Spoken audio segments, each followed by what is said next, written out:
हबीब पाक जे ख़िदमत में वो सहाबी जंहिंजो मां अर्ज़ कयो नालो हो दहियतुल क़ल्बी। छा नालो साईं? दहियतुल क़ल्बी, जेको खुश पोशाक हो, खूबसूरत हो, हसीनो जमील हो, सोहनी शक्ल वारो हो, खुश पोशाक हो, घड़ा कपड़ा पाईंदो हो, महबूब पाक अलैहिस्सलाम जे ख़िदमत में अची वेहंदो हो। घणो करे जिब्रील अलैहिस्सलाम जॾहिं बि हाज़िर थींदो हो नबी करीम सल्लल्लाहु अलैहि वसल्लम जे दरबार आलिया में, तो उन हज़रत दहियतुल क़ल्बी जे शक्ल में जिब्रील ईंदो हो।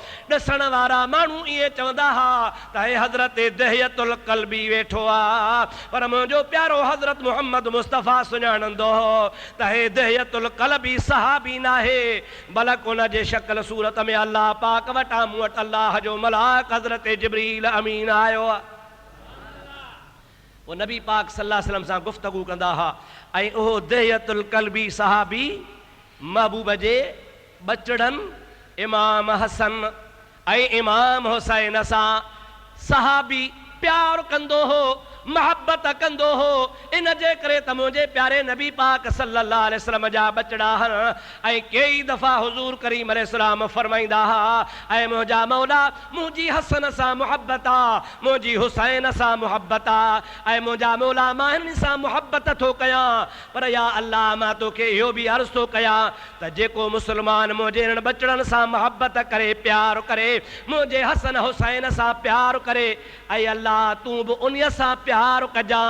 वो असहाब सगोरा इन महबूब जे दुआ जे करे नबी करीम जे बचड़नि सां प्यार कंदा हा, हसन हुसैन सां मुहब्बत कंदा हा, हज़रत हसन हुसैन जो अदब कंदा हा, छो त नबी पाक जी दुआ ही त या अल्लाह मुंहिंजी बि इन्हनि सां मुहब्बत आ, ऐं जेको बि मुंहिंजनि बचड़नि सां मुहब्बत करे उन्हनि सां तूं बि मुहब्बत कजां।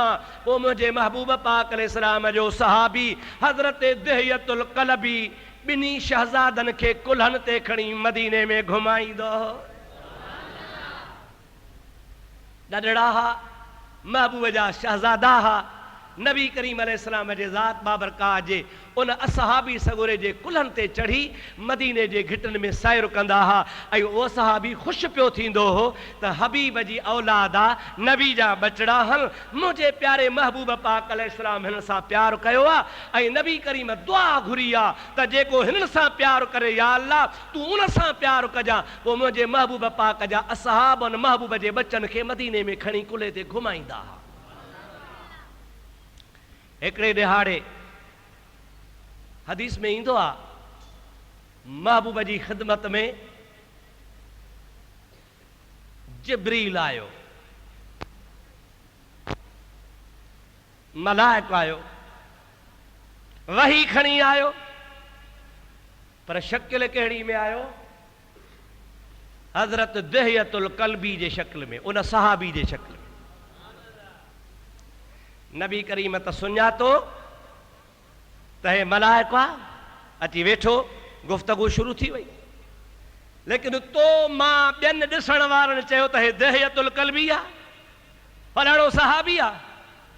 और मुंहिंजा अदा थोरी देरि गुज़री आहे, ॿई शहज़ादा डोड़ंदा डोड़ंदा पंहिंजे अम्मा साइण जे घरां मस्जिद नबवी ॾे आया, पंहिंजे नाने साईं जे ख़िदमत में आया, तव्हांजी नाने साईं जे दरबार में वेहूं। नंढड़ा साहिबज़ादा जीअं जो मस्जिद में पहुता त हज़रत जिब्रील अॻियां वेठो हो, पर शक्ल कहिड़ी हुई? हज़रत दहियतुल क़ल्बी सहाबीअ वारी शक्ल में वेठो आहे। ॿिन्ही शहज़ादनि खे बि ॿियनि वांगुरु ख़्यालु थियो त दहियतुल क़ल्बी वेठो आहे।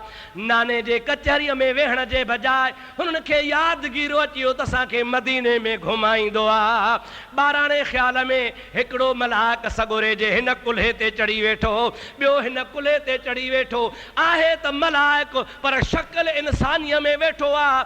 ॿई शहज़ादा कुल्हे ते चढ़ी चवनि पिया, ओ दहिया उथी असांखे मदीने जे घिटनि जो सैर करा। अल्लाह या रसूल अल्लाह, हक़ चार यार।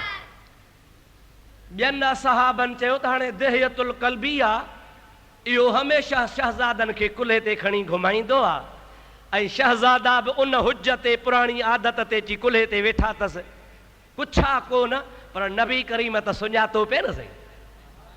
पाण फरमायूं ओ हसन ओ हुसैन जी नाना, पाण फरमाइनि था लहो कुल्हे ता हे दहियतुल कलबी नाहे, हे अल्लाह जो मलाइक रूहुल अमीन जिब्रील आ, मां अल्लाह वटि पैगाम खणी आयो आ, पर मलाइक जे शक्ल में न आयो आ, इंसानी शक्ल में आयो आ। तंहिंजे करे मां मुहम्मद करीम तव्हांखे चवां थो त तव्हां दहियतुल कलबी सां त भली हुज्जत कयो, पर हे अल्लाह जे मलाइक सां हुज्जत न कयो। लहो कुल्हे ता जिब्रील महबूब के अर्ज़ थो करे या रसूल अल्लाह जे असहाब तुंहिंजा ऐं तुंहिंजे बच्चन जा ग़ुलाम आहिनि त मां जिब्रील बि तुंहिंजो तुंहिंजे बच्चन जो ग़ुलाम आहियां। महबूब त पंहिंजे तरफ़ खां मनो कई, पर जिब्रील सगोरो ख़ुशि पियो थिए, चए पियो या रसूल अल्लाह सल्लल्लाहु अलैहि वसल्लम जेकॾहिं तुंहिंजा शहज़ादा हुज करे मुंहिंजे कुल्हनि ते चढ़िया आहिनि त मूंखे बुरो महसूसु कोन थो लॻे, मूंखे बि ॿियनि असहाबनि वांगुरु ख़ुशी थी थिए त मुस्तफ़ा जा बच्चा आहिनि।